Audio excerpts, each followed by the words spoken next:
來，咱坐車的鄉親哦，今擺你若是用 Line Pay Money 哦，其中坐車頂頭有一個號碼，今仔日啊上線，所以你若是坐台北捷運啊，是雙北的公車哦，你內底手機啊，你若有 Line Pay Money 啊，這個坐車頂頭這個 QR code 吼，你就比一個非常順利，就會當坐車。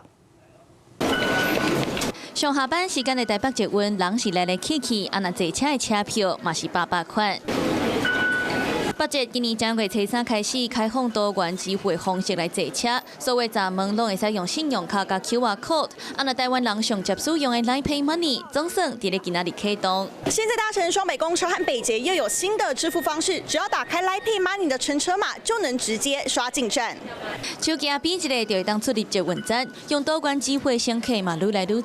正月 QR code 一天平均的使用率大約是27000人次，到5月已經到43000人次。使用率大約是2%，啊那 Line Pay Money 加入了後，敢袂當擱再提升使用率？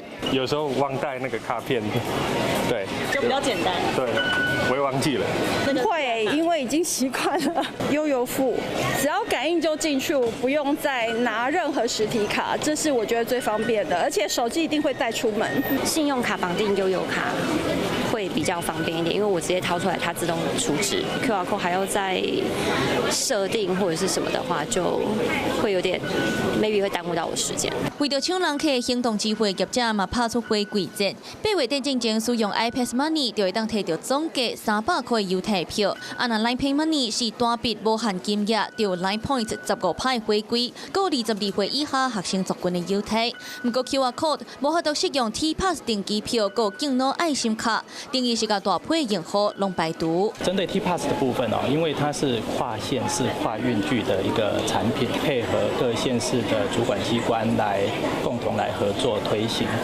那至於敬老愛心這些的運用啊，也是一樣哦。啊那 Apple Pay 免解鎖快速支付的功能，北捷按算在7月開放，讓旅客在坐車的時會當更加方便。Hello， 我是林仙怡，想要搶先掌握最及時的新聞資訊嗎？趕快訂閱、按讚、開啟小鈴鐺，鎖定華視新聞 YouTube 頻道。